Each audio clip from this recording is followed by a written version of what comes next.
Cough syrup से मौत के मामले में छिंदवाड़ा पुलिस का एक्शन। सिरप लिखने वाले डॉक्टर प्रवीण सोनी को गिरफ्तार किया।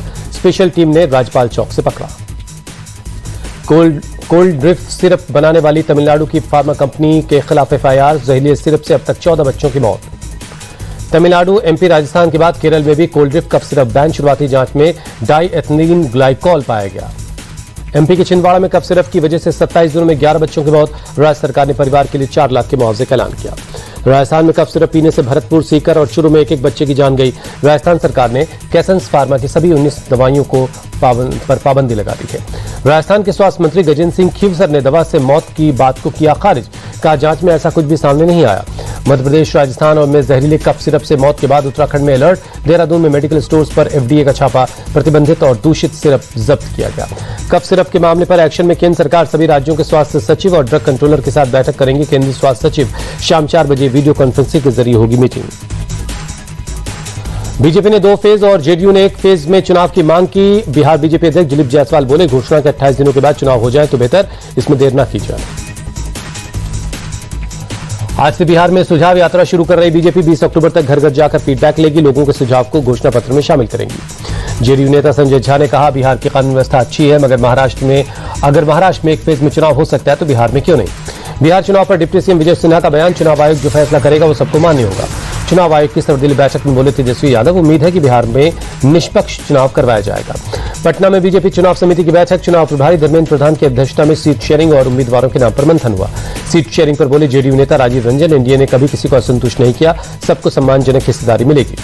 केंद्रीय मंत्री गिरिराज सिंह का बयान, बोले बिहार में जंगल राज वापस नहीं आने वाला। कहा, लालू यादव और तेजस्वी यादव अपने मुंह मियां मिट्ठू बन रहे। गिरिराज सिंह ने राहुल गांधी प्रसाद निशाना, बोले वो एक नेपो बॉय हैं, उन्हें लगता है कि लोग उनके पीछे रहेंगे, लेकिन जमाना बदल गया है। बिहार में चुनाव से पहले मखदूमपुर में से आरजेडी विधायक सतीश कुमार दास का विरोध। राबड़ी देवी से कार्यकर्ताओं ने मिलकर शिकायत की, सतीश को दोबारा टिकट न देने की मांग।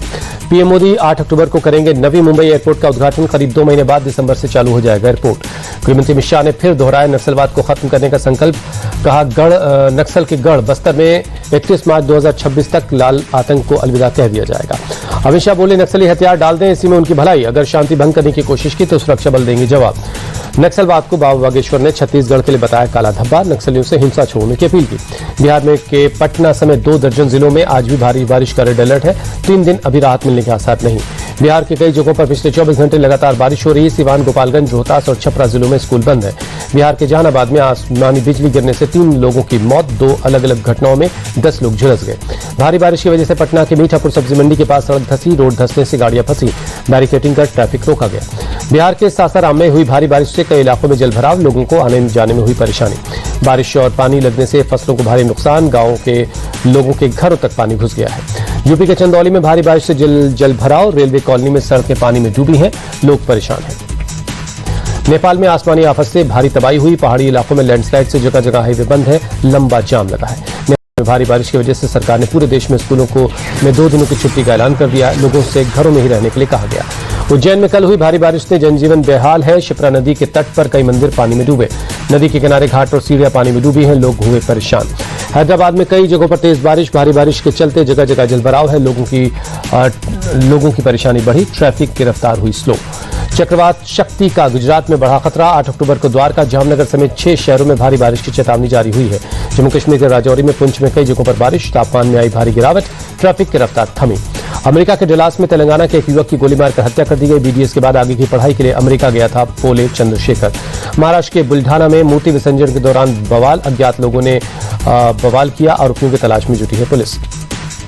जम्मू के कटरा में 7 अक्टूबर तक माता वैष्णो देवी की यात्रा पर रोक। खराब मौसम की वजह से प्रशासन का फैसला। दिल्ली में fit India Sunday on cycle कार्यक्रम। केंद्रीय मंत्री मनसुख मांडविया शामिल हुए। साइकिल चलाकर फिट रहने का संदेश दिया। तमिलनाडु के तिरुचिरापल्ली में कैंसर की रोकथाम के लिए मैराथन आयोजन। 7000 से ज्यादा लोगों ने मैराथन में हिस्सा लिया। त्रिपुरा के अगरतला में मेयर गमन 2025 विसर्जन समारोह। सीएम माणिक साहा ने शिरकत की। पाकिस्तानी सेना ने फिर दी भारत को गीदड़ भपकी। कहा, अब भारत से युद्ध हुआ तो तबाही होगी। इस बार पाकिस्तान पीछे नहीं हटेगा।